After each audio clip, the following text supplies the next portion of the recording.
All right. Hello, everyone. Welcome to a discussion of Rings of Power, Season 2, Episode 1.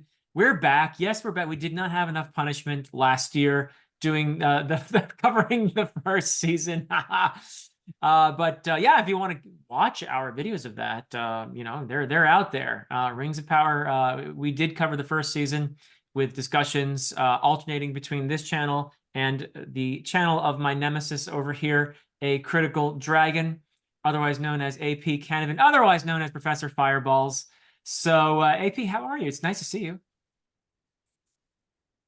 It's good to be back Yeah. on a semi-limited basis. Yes. I don't need to bore your viewers with everything that's going on in my You've been a personal life. busy fellow in mostly good ways, so that's good. Yeah. Yeah, trying to thwart your nefarious plans mostly, like I it's just mean, in the that's tough. background. That's Uh, tough. Very good to I see. thought I had you tied up in a closet somewhere, probably. It's very good to see you again, Philip, and it's very good to be chatting about this.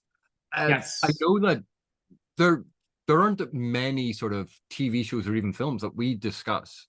Um, but Rings of Power and Wheel of Time have been two.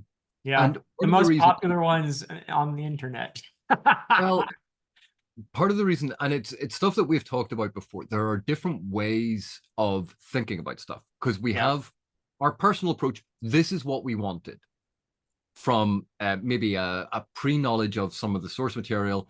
And then we have expectations about how someone is going to do it. And then if they don't do that, we can feel robbed and Right. perfectly natural feeling. But when it comes to adaptation, like there's an entire academic study of what adaptation is. Right. The reason being, it's not a simple just tell the thing from the thing in the closest form possible. That is one form of adaptation. Right. And we don't have to like the product, but there's so much going on in Rings of Power and even Wheel of Time that they are doing some really interesting and good and entertaining and wonderful things that if we can step aside from, well, this is what I had in my head, they're not doing that, therefore it is bad. Right. If we can step aside from that and evaluate what they are doing instead of what they haven't done. And Good. that's difficult. It's not easy to do, to think about what is it that they are doing instead of, well, this isn't what was in the source text. Mm-hmm. Mm-hmm. Um, and I think Rings of Power, the first season that we talked about, it had its ups and downs for me. I had issues with some of it. I still, for the most part, enjoyed it. Mm-hmm. Because again, enjoyment does not equal good. Not enjoying something does not equal bad. Enjoyment is based in the person, not necessarily in the thing. But this season, at least the first two episodes, have really leaned into aspects that I am so enjoying. And so I'm Good. looking forward to discussing this with you. Excellent. Yeah, let's jump in with that. To be a little more specific about expectations, let's start with that because I think you make a very good point. The fact of the matter is, this is a television show that is unlike many other fantasy television shows that are popular at the moment, like House of the Dragon, let's say, which I also watched and enjoyed, by the way. House of the Dragon is much more like it's in a way it's source material, which is to say it presents itself as more of a historical tale, something that is rooted in the everyday world. Yes, it's a different time, and there's elements of magic, but it's rooted in a world that is more or less like ours. It's a story that is at a level that we're accustomed to these days, let's say.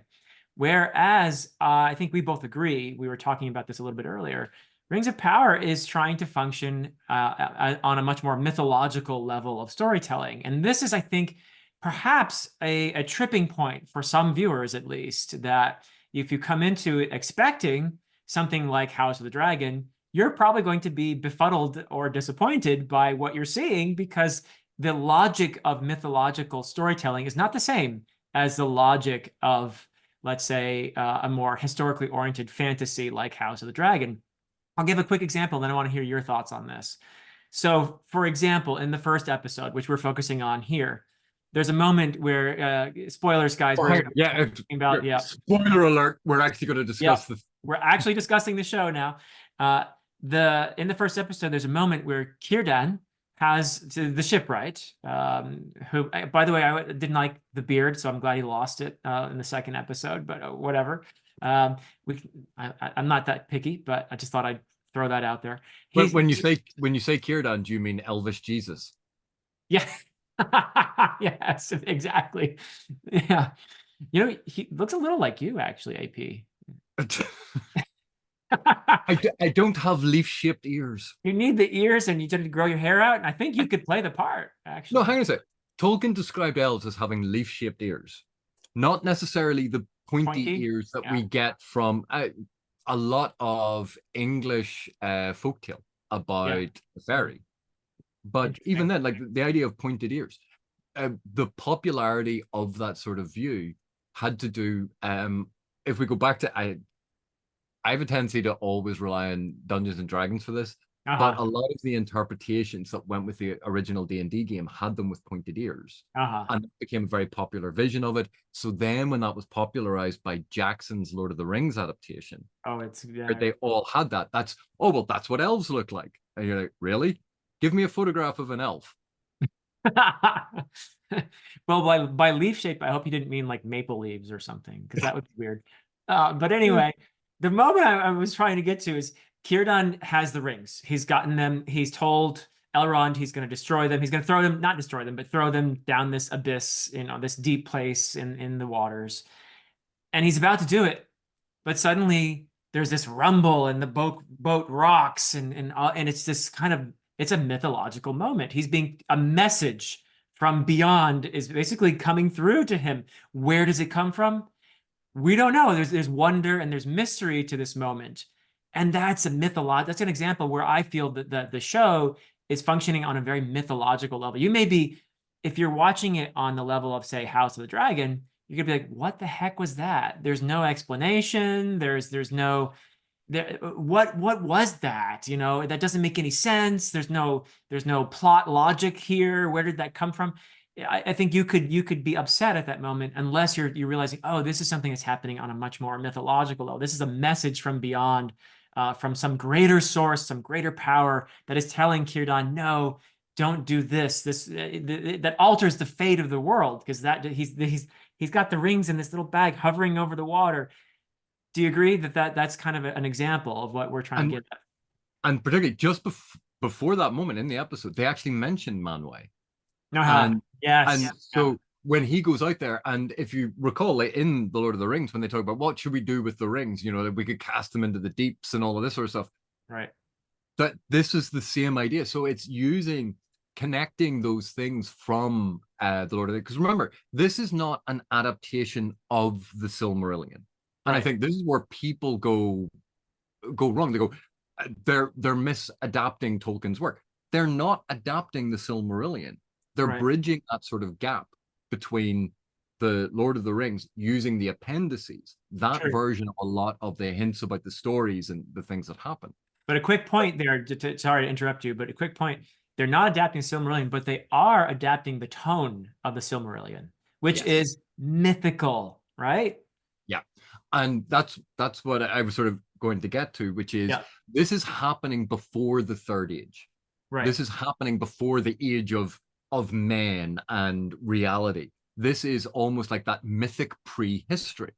And people go, oh, but the elves are badly done. It's like when you read Tolkien's mythological stories about the elves, they're not perfect. They're not all wise. They kill each other. They make uh, oaths without thinking. That leads to all of this terrible things that are happening. Elrond's dad gets in a boat, sails into the sky, and becomes a star. You're Yeah. like, well, how does that happen? You go, because it's a myth. This is mythic storytelling. And we see it in particular, there's a wonderful sequence here where the elves are gathered to sing with the falling of the tree. Gil-galad is singing as the leaves are falling from the tree, and they're mourning the end of their time Yeah. on Middle Earth. Perfect And example. that when we think of all of those sequences in Rivendell in the Lord of the Rings, where they stand around, they're reading poetry, they're singing songs. This is the Tolkien-esque elf. This is what they would do. It had all of that beauty and poignancy, and it's right out of the feeling of Tolkien, even though this moment was never described.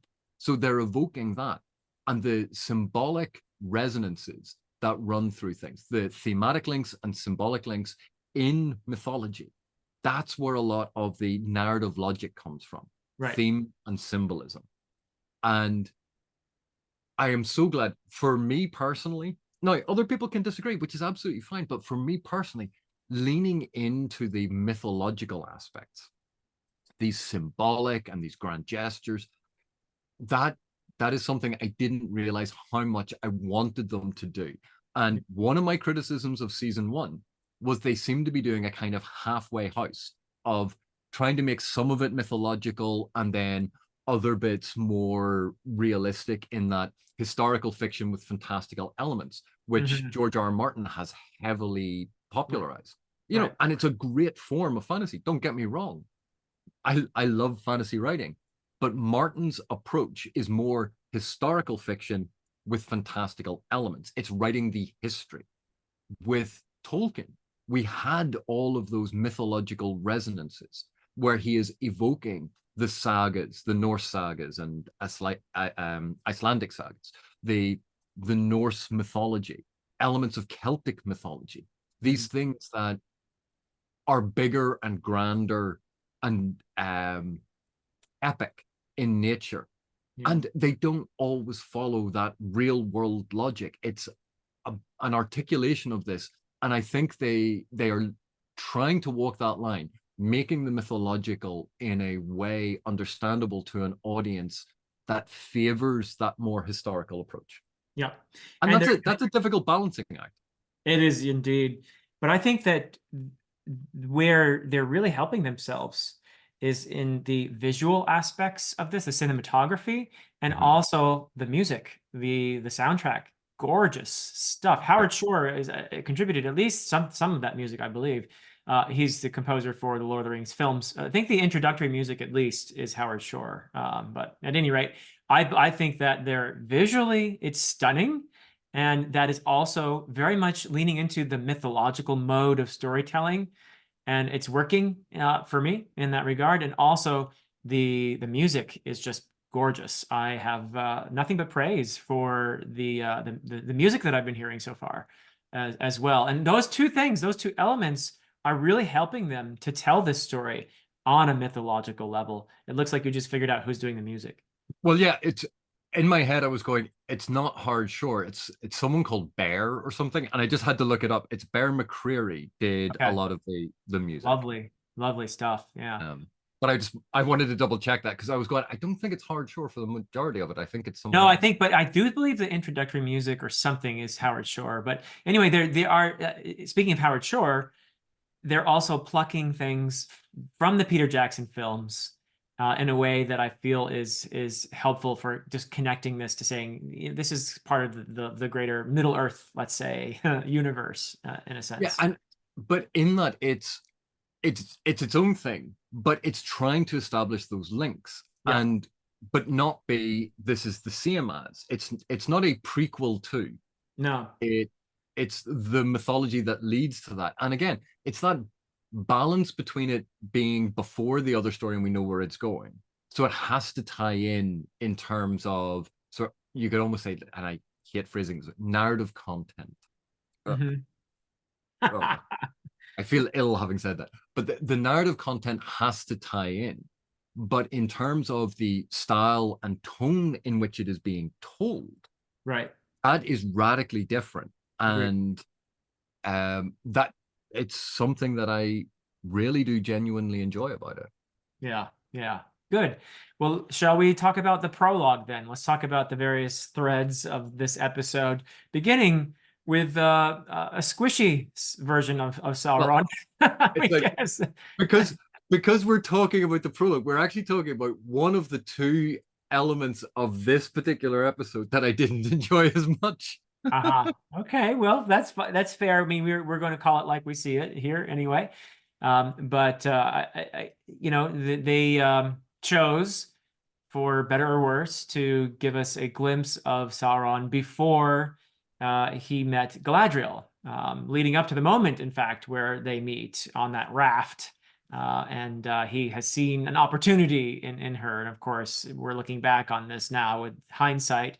Uh, Recall that back in season one, none of us really knew who Halbrand was, and nobody was immediately seeing this guy on a raft and saying, "Oh, that's Sauron," right? I don't think so. Or did you do that, AP? No, no, no, because I was desperately hoping they weren't going to have Halbrand as Sauron. I was so hoping Yeah. that he wasn't. I was always trying to find a different way around it because I wanted the reveal to be Annatar, Uh-huh. who I'm for. By the way, for the rest of it, I'm gonna call him Anatar because Annatar just sounds wrong in my head after Yeah. years of having my Anatar. own pronunciation. Yeah. Um, so I wasn't on the Halbrand as Sauron, and you were far more on. No, he's definitely Sauron because there's this thing, and this thing. You kept pointing to it, and I'm like, please don't let it be true. Much like my please don't let the stranger be Gandalf. Let him be a Oh, blue but he is wizard. so Gandalf. I mean, we're going to I talk about it, but he is actually giving us Ian McKellen's inflection often, I think, as he's delivering his lines even. the Gandalf. blue wizards are done dirty every time. I mean, we could still meet one or two, maybe. I don't know. But We'll talk about that later. all Anyway, right, prologue. You didn't. So what was it that? What were your issues with the prologue?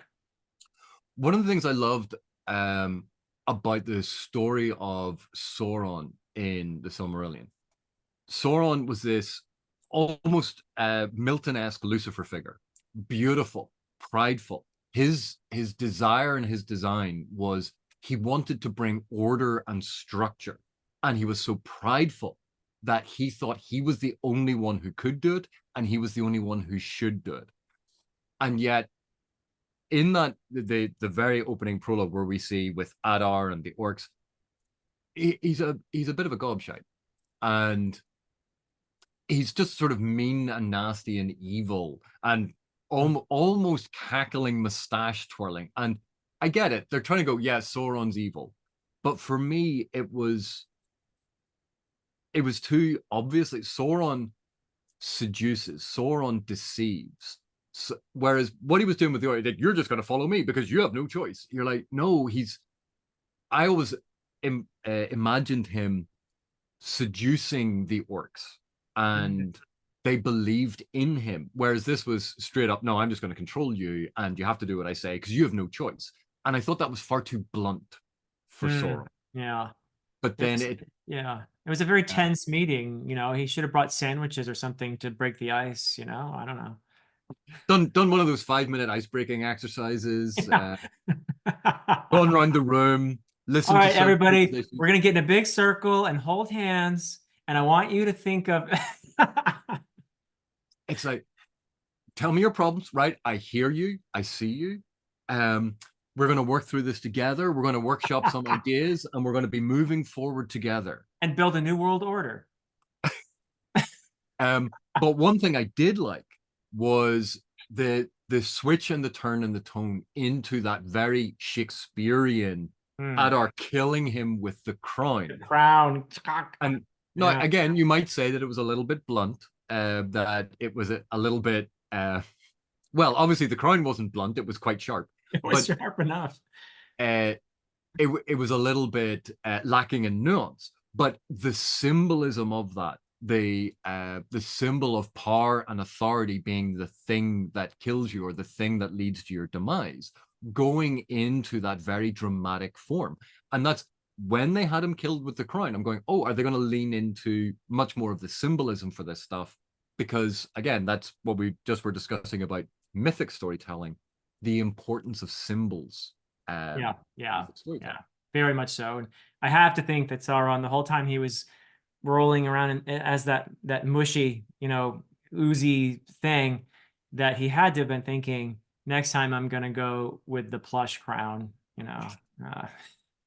Or or next time I keep an eye on him, or design a crown that doesn't have so many spiky bits. Yeah, yeah. Uh, But I actually really love that the worm-like disgusting nature of that thing, that Yeah. it was grabbing onto life, absorbing it, Yes. stealing from it, Yes. parasitic like, Right. and from that reforming himself. Because again, Sauron is immortal, but his mortal shell had been destroyed. And again, like in the Lord of the Rings, that's what happens to the ring wraiths. Their mortal shells are destroyed until they are then given new bodies. Right. And we see that nice little link that, yeah, it's about these bodies that are created that are not actually him. He is the energy, he is the spirit that is inhabiting the shell. And I thought that was a really cool way to explore that concept. Yeah. Yeah. Yeah, I agree. It was, I thought, effective. It had me pretty much riveted to the screen, and I was in the moment when he was able to grab hold of that cart and get on the wheel and go up in there and take that poor woman's body as his fodder or whatever in order to reform in the flesh and come out as the guy we knew from the first season. That was cool. I thought that was effective. And again, functioning very well on a mythological level, effectively conveying. I actually was a little less. I actually didn't mind the presentation of Sauron in the meeting with the orcs and everything. I did find him, I mean, in his speech at least, he was talking about this new order that he wants to found and all of that. And that was the focus. Yes, it was clear that he's this slick, evil, Twirl yeah, my mustache. yeah. That's all there. But I thought it was, for the most part, interesting, effective. And what I actually liked the most about it was him meeting the old man in the caravan on the way to. They're fleeing from the destruction of the orcs under Adar. They're fleeing the Southlands, and I felt there was an interesting, genuine connection. Now, was he just faking that, or did Sauron genuinely kind of hear the kindness in this old man and react to it and think, "Huh, yeah, maybe I can, start over. Maybe I haven't done some horrible things." And he confesses to him, "I've done terrible things," and that and so I felt like there was a genuine conflict in there. So they were introducing a bit of nuance in this Sauron, which is where you get in all of season one, Sauron's relationship with Galadriel. I don't think it was all fake and manipulative. I think there was a part of Sauron that really liked Galadriel and wanted to share a future with her, and that there was a genuine friendship in somewhere in all of that. And I feel like that kind of that relationship that quickly forms with this old guy, and of course ends brutally when they're attacked at sea, and he just basically makes a decision there to be, yeah, I need this little thing. Thanks, old guy. Boop, but what did you think of that? Because I thought that introduced something interesting to his Well, character.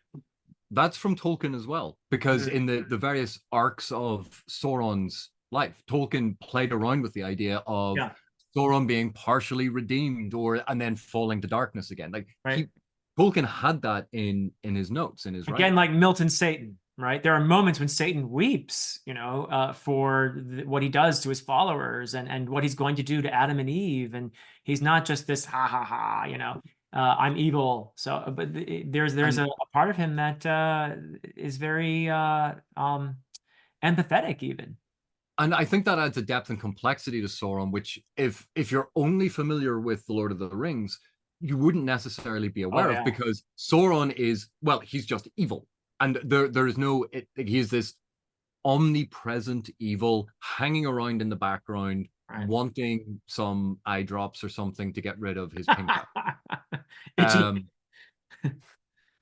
and from the Lord of the Rings, that's who he is at that stage in the story. But his journey there in Tolkien's writing is much more complex and more nuanced. And yet, he's not a good guy. No one's saying he's a hero. No one's saying he's good. Right. But it was more complex than, well, yeah, he's just evil.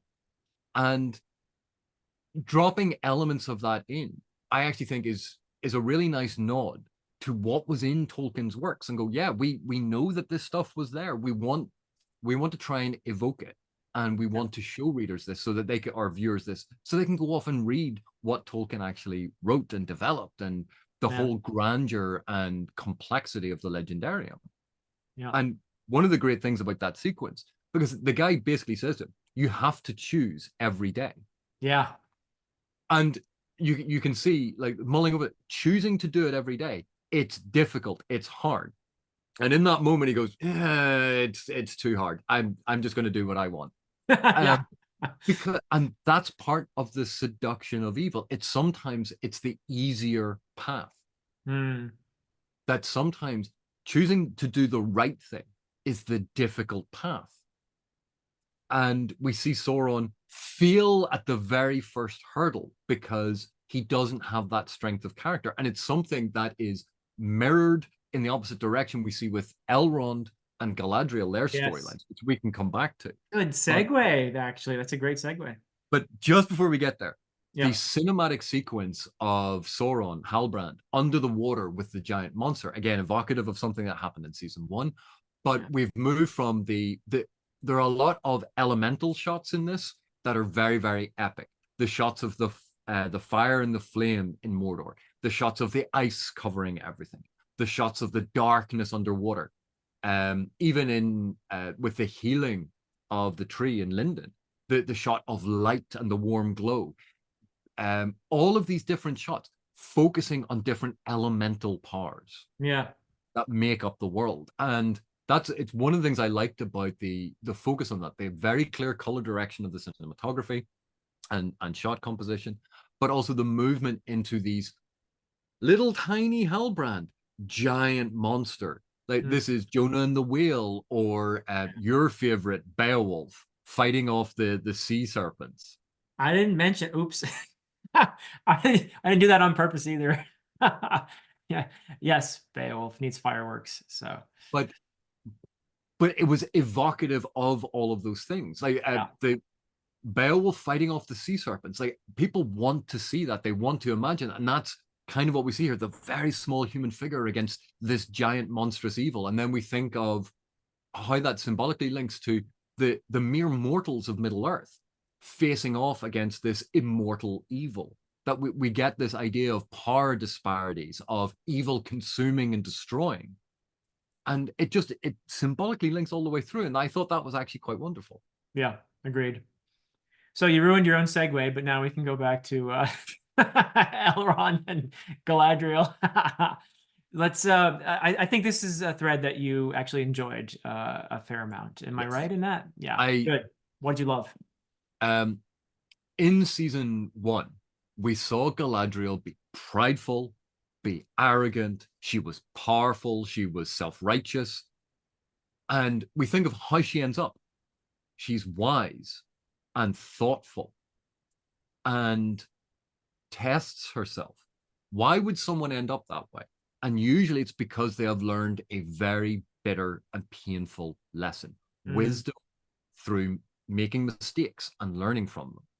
And we see in this episode that journey. She has been established as being, prideful and powerful and self-righteous. And that was undercut by the end of season one. And she goes, I am not the person I thought I was. I can no longer be sure.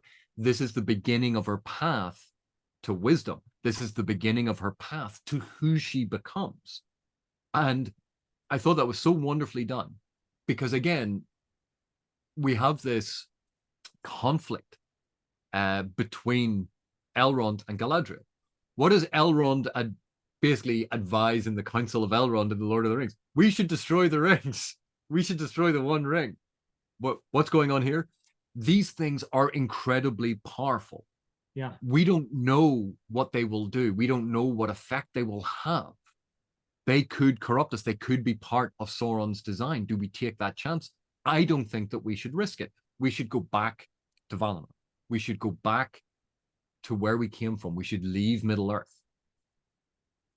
Very cautious. And when we think of how Elrond is in the Lord of the Rings, he becomes, again, much wiser. But he is still thoughtful. He is still working all of these things out. He still thinks of the multiple approaches. We're seeing those elements in where this character is going to end up. All these elements are there. And so that conflict between Galadriel again, so we need these things, and he's like, no, we don't. And then she sees in him his willingness to sacrifice himself to do what he believes is absolutely the right thing. The thing that she did, she thought that in season one, I know the right thing to do. She's now seeing it from the other side of someone Mm, else having that conviction. And again, we have that wonderful moment when he leaps off the cliff down through the waterfall into the water. Again, right. very symbolic, mythic, grand gesture. Admittedly, no Harrison Ford on the dam in The Fugitive, but it's that leap of faith. And Elrond has a leap of faith, just as Galadriel did in season one, where she saw the promised lands, the eternal lands that she could have returned to. And she went, it is not my time. I have more to do. And she took a leap of faith into the ocean. Now, I know people ridiculed that, but again, it's when you're faced with an impossible choice, what Mm. do? Sometimes you take that leap of faith, and she did that. Elrond is doing the same thing in episode one here. Yeah, brilliant. I also love the presentation of a very Tolkienian theme, which is, of course, power and its potential to corrupt. This is something, it's all over the Silmarillion, it's all over Lord of the Rings. It's central, actually, to Tolkien's storytelling in many ways. And this is the central issue here is, okay, were these three rings, in fact, and if you've read the Silmarillion, if you've read the appendices, you kind of know the answer to this, actually, but Elrond is legitimately wondering, did Sauron somehow get involved, insert himself in the creation of these three rings? Is this a trap, or step back from that, even if it's not the case, even if Galadriel and Gil-galad are right, and that these are somehow pure from Sauron's influence, they are objects of power still, aren't they? And there is still very much the potential for corruption. I mean, you can see very clearly that Galadriel and Gil-galad are tempted by these things, aren't they? Yeah, and but also, what happened in Elvish history? Are we going to talk about the Silmarils? Yeah. Like this is not. Oh, but Gil-galad was so wise; he would never be tempted. You're like, the history of the elves is full of betrayal and pride and ambition and killing each other.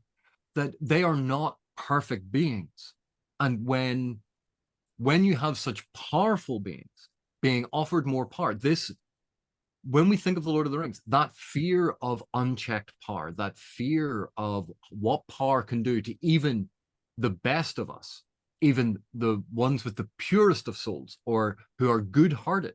Look at what happens to Frodo in the Lord of the Rings, Mm, the temptation he suffers, what happens to Boromir at the mere presence of the ring, that these rings tempt because they are power. And even in the sound effects, there's that chime, that luring chime from the rings, because these are power incarnate. Now, Galadriel makes the point that because there are three, it's not that any one is going to be the master. There will be balance in that. And I think that is a very important point, that it always struck me as slightly weird, the order of the rings, the making of the rings um in the Lord of the Rings, because you have this great elven smith who's going to make these rings. Anatar turns up, go, oh, I'm going to show you how to make rings. He's like, awesome.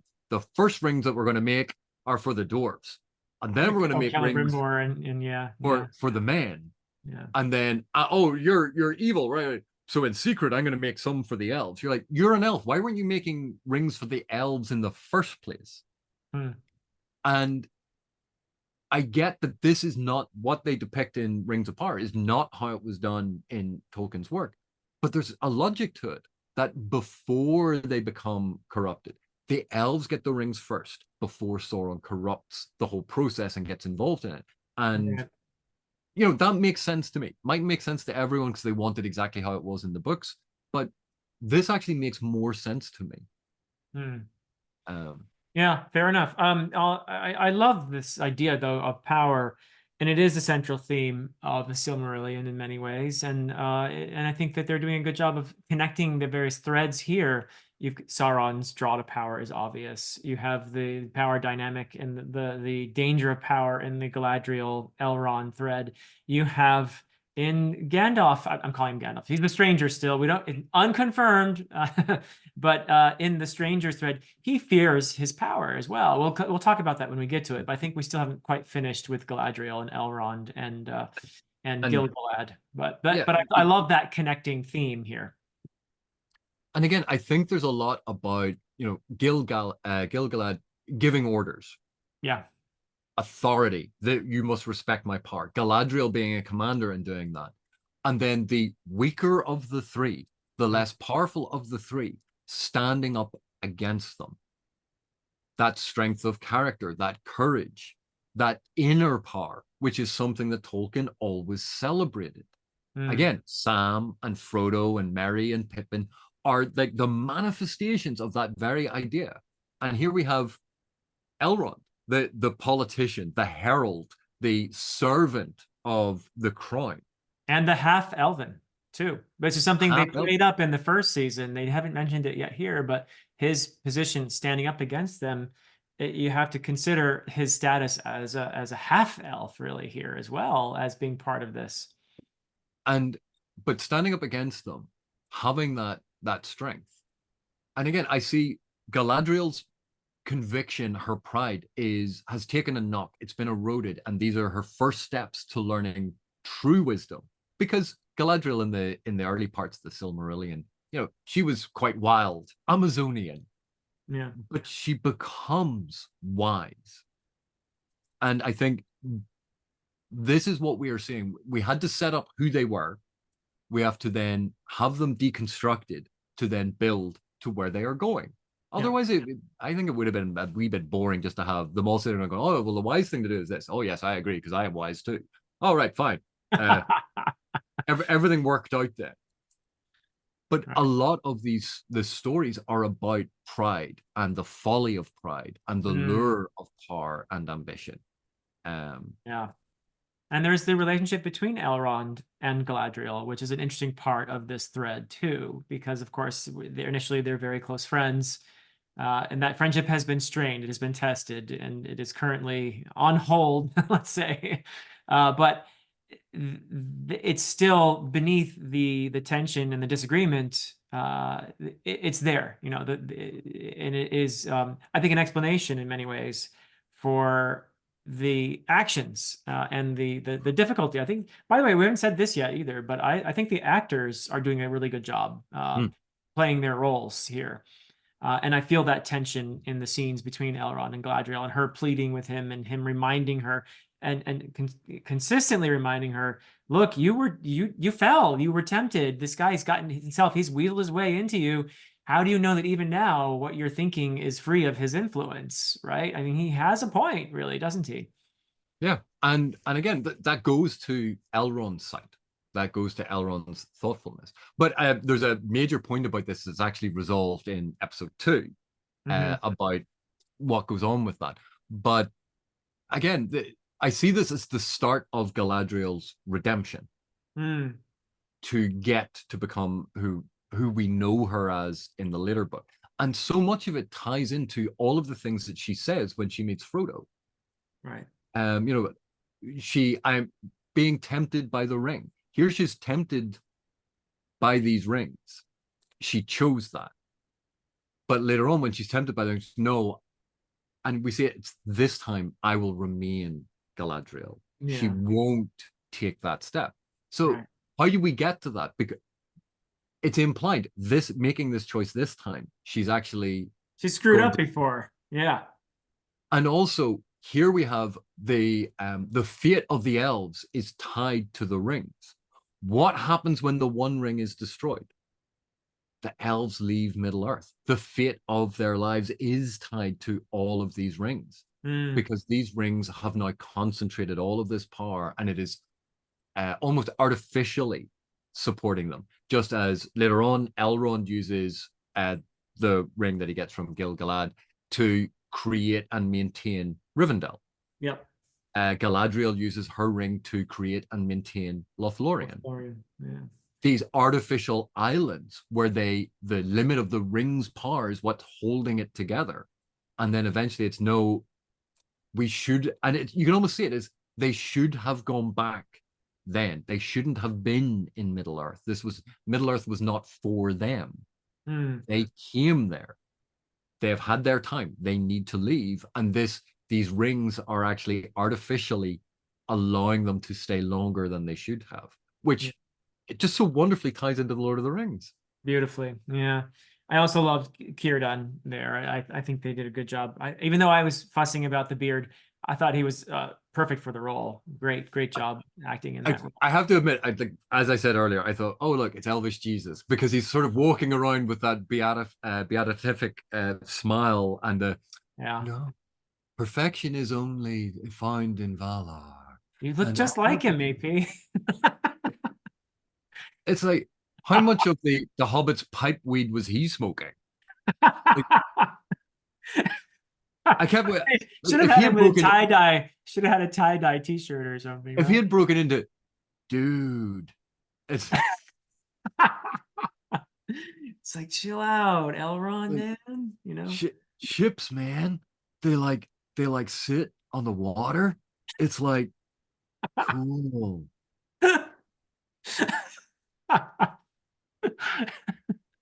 Oh man, and he would have But been super cool. but again, like he is one of the eldest, the most respected. Like he's gotten to that point where he's like, no, Yes, we must be in balance, and I get that. he's a And mythological figure. I mean, yeah, yeah, and if we meet Tom, I think they have teased that we might meet Tom Bombadil, which would be very interesting. that would be so nice. I want to But see Tom. again, a lot of the articulation of archetypes. Yes, Um, very and much yeah, leaning into the archetypes here. Yeah, mythological the- storytelling. Yeah. yeah, and the very wise figure. But even like what I genuinely enjoyed about this, Gil Galad, Galadriel, and Círdan are all immensely old, immensely powerful elves. And they are the ones being tempted by this additional power. Mm, Whether or not it is good for the elves or bad for the like, I like that ambiguity, but that ringing noise that is so similar to the lure of the ring in Jackson's Lord of the Rings, the fact that they're focused on it, the fact that they can feel the power of this thing, and as leaders, as people who want the best for their people, we see Boromir make this argument in the Lord of the Rings. yeah. True. That's the temptation, and the elves are facing it. And I think that ties into so much of what Tolkien was doing, even though it is not explicitly how Tolkien said it happened. Right.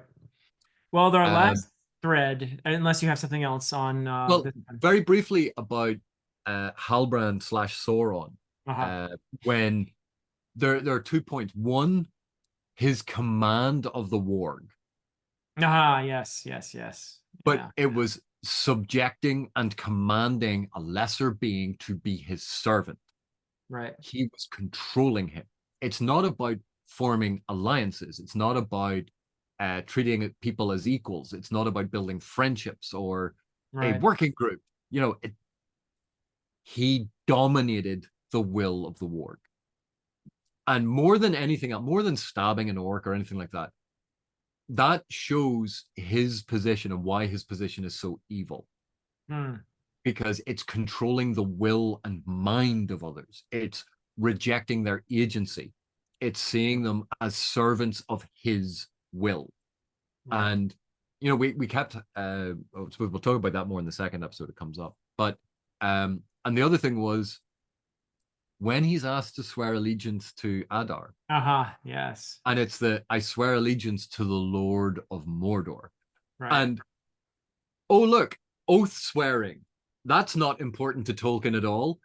Being very careful about the words you use How when you archetypal swear can an you oath. get? Yeah. Like that's not important to Tolkien. This was such a Tolkienian moment Sure. Yeah. of the power of oaths. Why oaths are important. Yeah. The Silmarils and Fëanor are very important in that respect.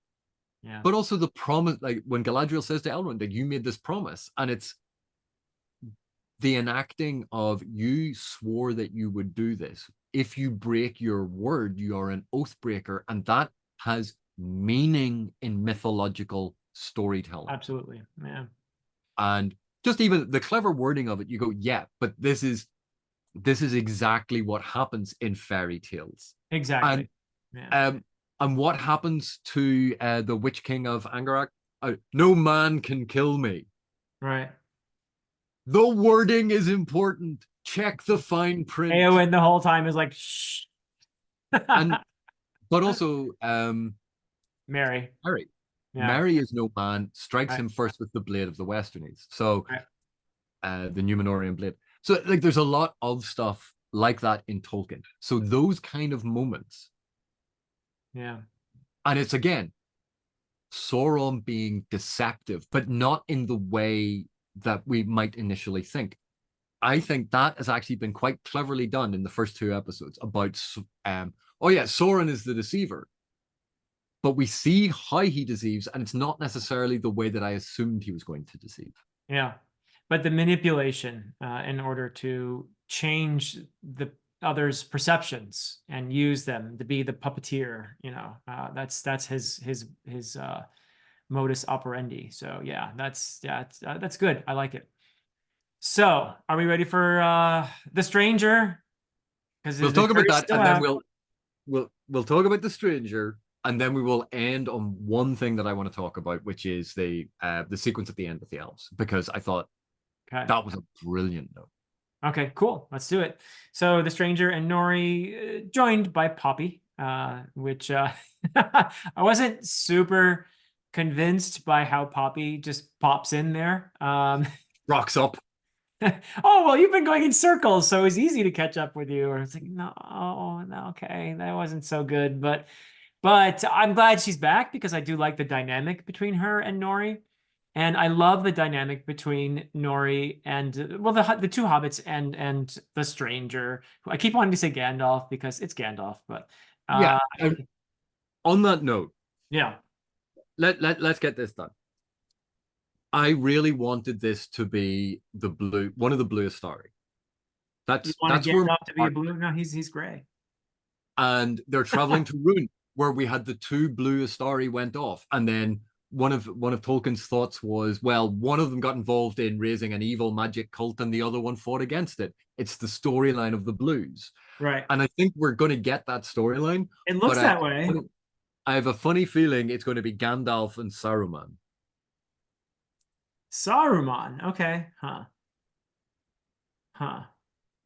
I Yeah. think that's how it's going to end up. And the reason part of the reason I think this is those are the two wizards that most people know, and therefore they're the two wizards they're going to use. Hmm.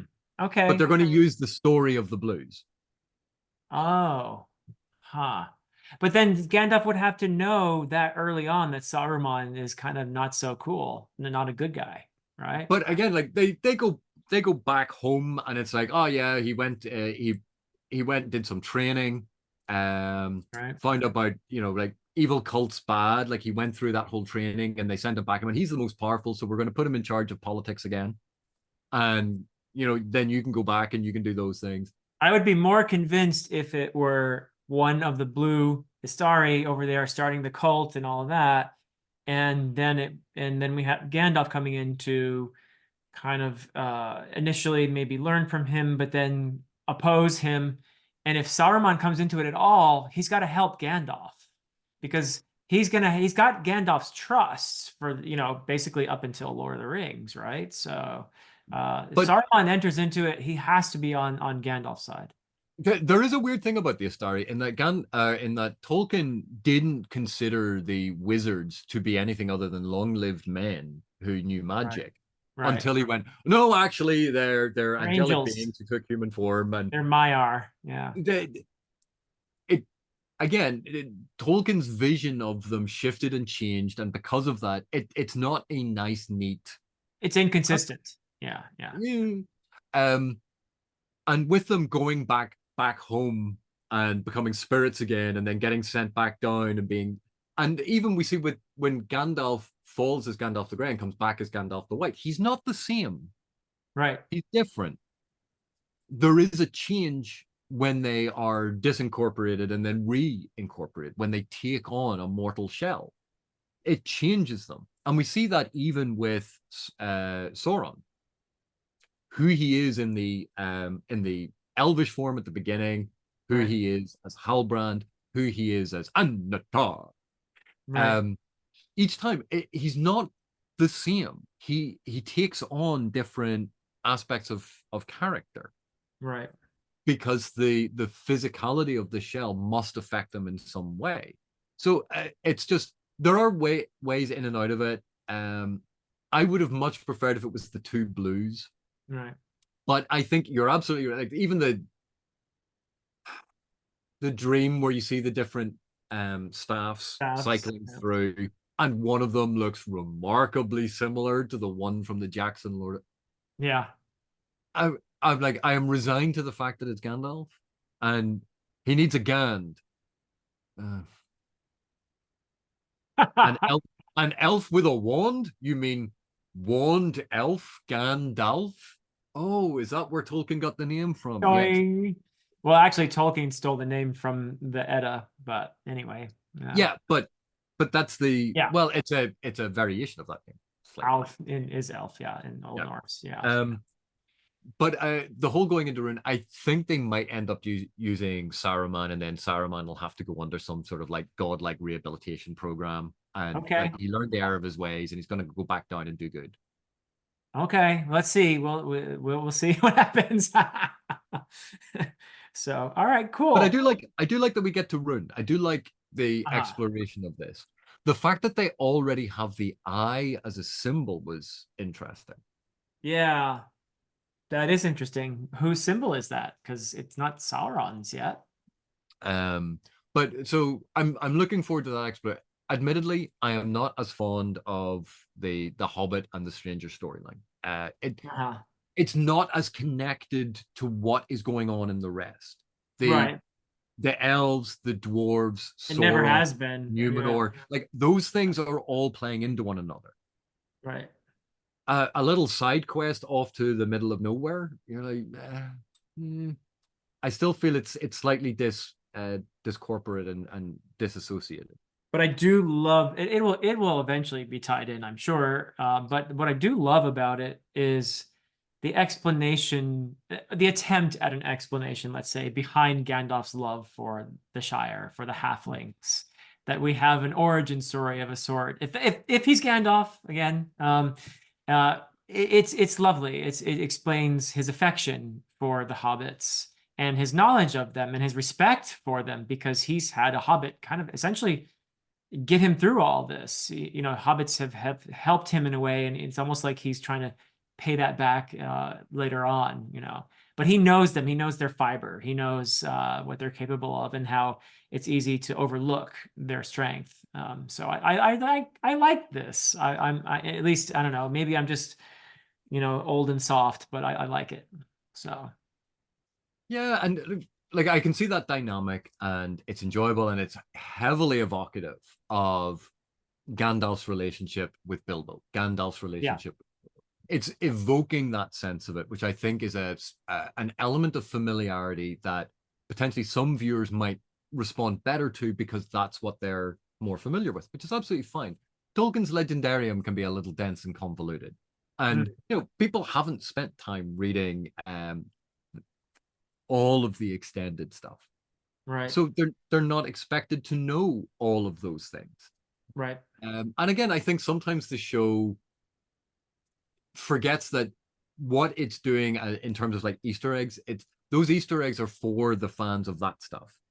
But it seems sometimes I think to lean too heavily into that and sort of go, oh yeah, but the people watching this will know Tolkien, and you're like, no, it again a balancing act between putting stuff in for diehard Tolkien fans like us, yeah, or putting stuff in for a general audience, which is what a lot of TV adaptations have to aim for in order to be viable.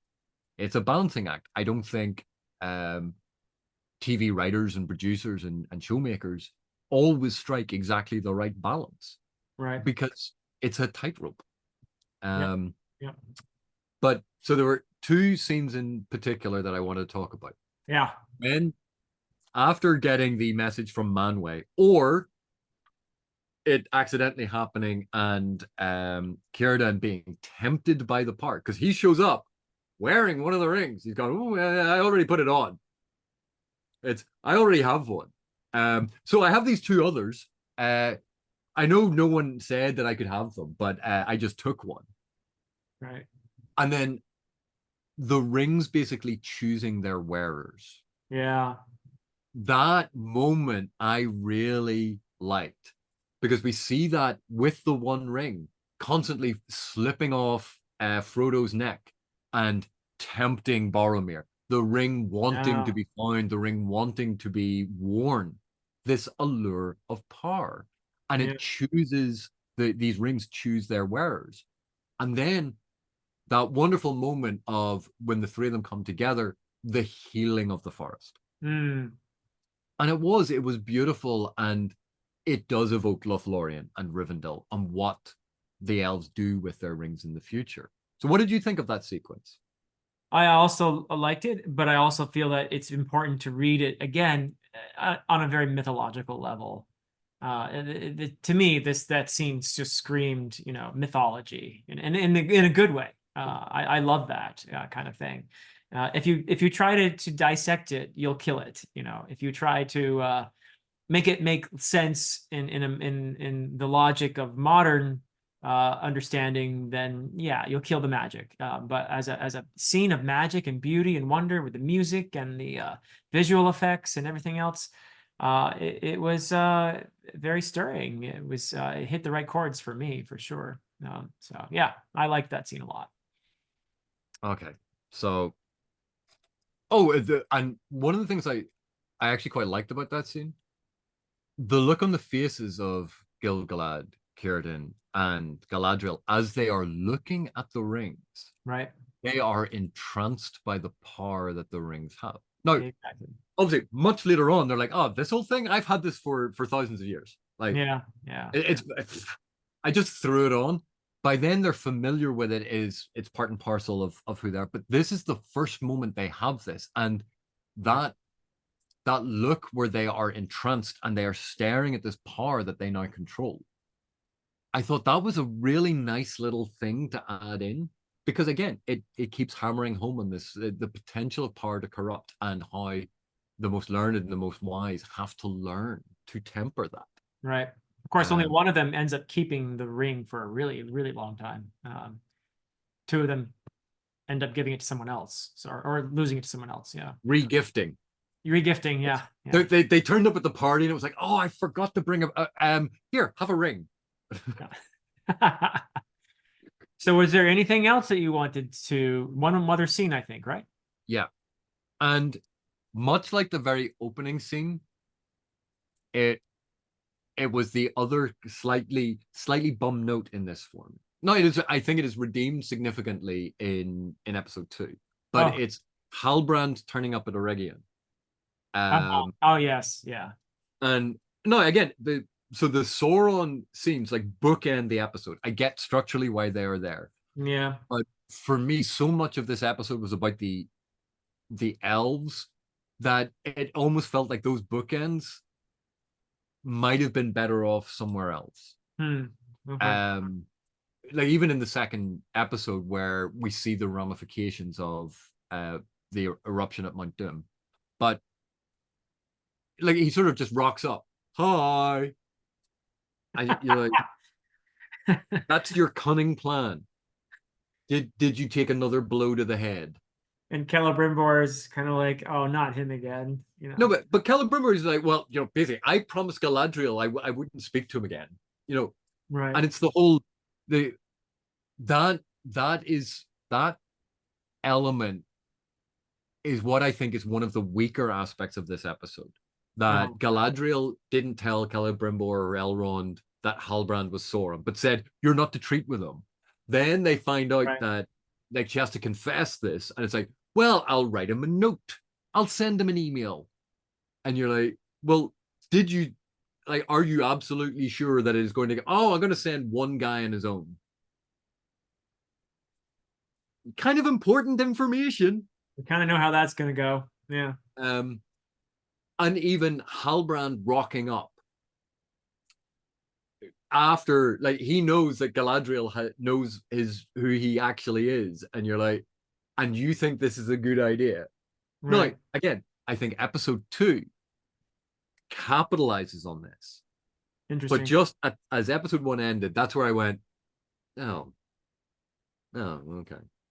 All Yeah. right. Well, speaking of episode 2, we are going to be talking about it over at A Critical Dragon. So you'll be able to hear our thoughts on that if you're curious. If you've put up with us for all this time, you might want to head over to A Critical Dragon and watch our thoughts on episode 2 of season 2 of Rings of Power. AP, thank you so much for this discussion. It is always a pleasure to hear your thoughts on all things story. There is a link in the description to AP's channel, A Critical Dragon. If for some reason you don't know about it, there's a lot of really cool, clever stuff over there. Really good analysis. You won't find better analysis of story anywhere on the internet, in my humble opinion. So, all right, AP. Thank you very much, Philip, for that staggeringly embarrassing and overselling of what I do. But thank you. And Time. we'll have a chat now about episode 2. Sounds good. All right, everyone. Till next time.